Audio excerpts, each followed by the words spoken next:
Hey guys, I'm doing another video today on some insulators I purchased a while back, also in August 2018, just like almost everything else I bought in the past few videos. These insulators, they're not all of them are super rare, but some of them are really nice, and a lot of them are ones I'd never seen up here in the Adirondacks. So when I was down south in Virginia Beach, I went to a couple antique malls and just picked up some cool insulators I saw. Didn't get the best deals on some of these, but I didn't know if I was ever going to see some of them again around here where I can access, insulators. There's not a lot of variety up here. So I wasn't disappointed that I overpaid on a few of them, but now I'm going to go through these individually and tell you guys a little bit about each one. So this is one of the best insulators I purchased when I was down there. It's a Pyrex. It's really clean. It's one of the ones with the weird screw inside, so it doesn't fit a normal pin. It doesn't fit that like standard wood pin that a lot of telephone insulators used. But I actually had never seen a Pyrex before in my region, even though I'm in New York, where the Corning glass plant that made Pyrex insulators is. I'm not terribly close to that, but Pyrex insulators just didn't seem to be popular in New York for some reason. I'm sure there's areas where it was popular here, but I've never seen them for sale anywhere up here. Really, my only option if I wanted to get another one would be eBay. This was actually $10, which I'm not proud of that because it's not super old. It's a 1925 to 1941. I basically got robbed on this insulator paying that much, but I've yet to see another one in person, so I guess it's still worth it to me to have it. But yeah, it's a nice one. It's definitely really clean. I like the different kinds of screws. It's actually got the two screws in it, that odd pin, and then there's the larger screw in the middle that you can see right above the Pyrex word mark. But I like the engraving on this one too. Like it says trademark, U.S. Patent Office, all of that. They actually have some obscure letters on the back where it's like a combination of letters, kind of like a Hemingway CSC, but they actually don't know what they're for. Either way, it was a cool insulator to add to my collection. My only one from Pyrex. So yeah, I'm glad I bought it. It's a cool story that I got it down in Virginia Beach. So I'm happy that I have it. Next up here, we have a Whittle Tatum number 4 CD160, one of the older shape signal insulators. This is actually like my favorite style insulator to get, like this specific shape, whether it's a Hemingway 19 or any insulator in that shape. I have a few Brookfields, I think, in this shape too. Not quite, but close. Anyway, this was my first Whittle Tatum number 4 in the old shape. I have a teal one that I got years and years ago in like 2014. That's the more stubby shape where they used less glass. Almost looks like a, not sure in the CD number, but for reference, almost looks like a Hemingway 20. But this one is a nice color and it's in really good shape.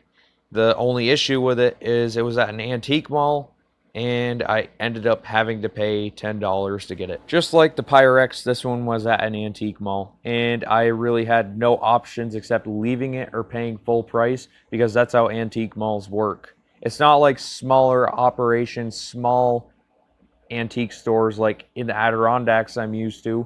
When you go down to bigger parts, the antique malls are gigantic, and you can't ever get a lower price than what's listed. You have to leave it or buy it. That's how they get you. And they got me on this one because I've never seen one of these up here.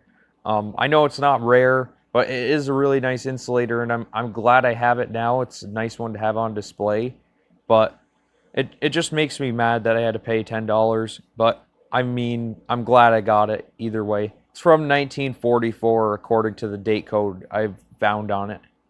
Next up, Hemingway number 16. This was my first one ever.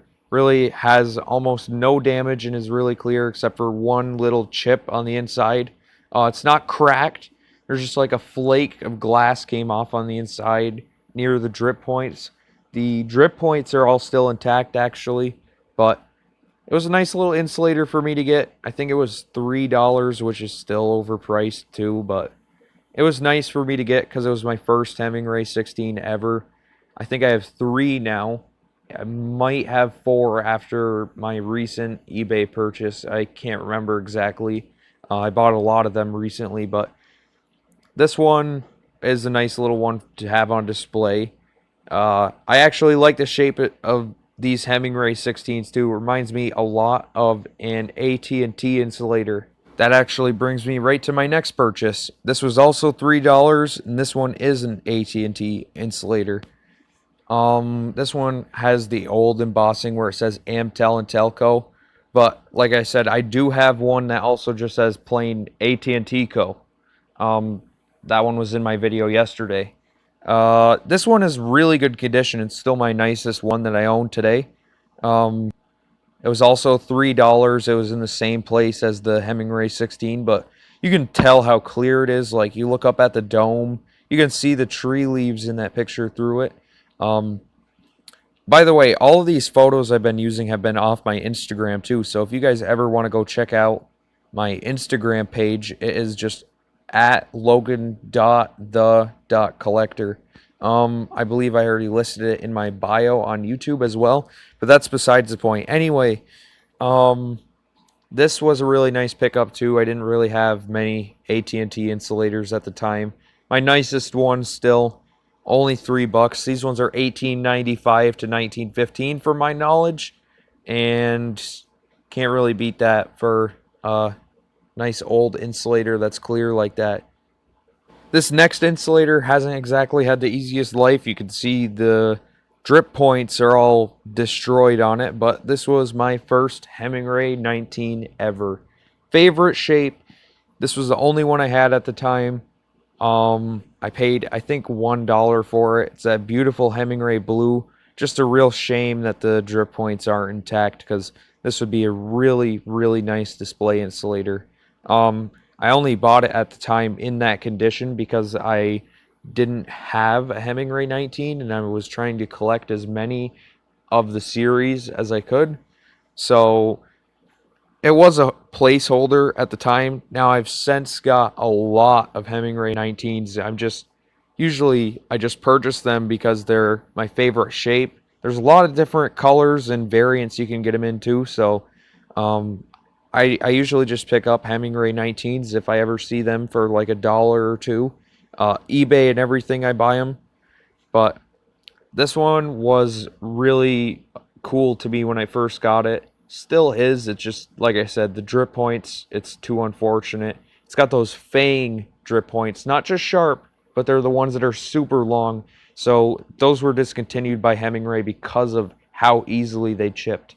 I believe they were meant at first in the crates of insulators to stop them from moving when they were being transported in a truck to either the work site or delivery, but they often just chipped up in the truck even. So then they made round drip points, and eventually they removed drip points altogether. But I still have this Hemingway 19. I'm not going to get rid of it. But the thing is, nowadays I have a lot more nice ones. So I have probably 7 or 8 Hemingway 19s now, which is cool. But this one I'll keep forever. Next, I purchased a beautiful ice blue Hemingway 42. Now, these ones are super common. They were probably the most mass-produced insulator shape by Hemingway or of any company in the history of glass insulators. This one was only $1. Really, really good condition. There's not too much to say about it other than I've found like tons of Hemingway 42s up here, like at antique stores and everything, but it was my first in ice blue. First sort of transparent one as well, but I ended up getting 2 clear ones you guys will see next. I really like this just because the color.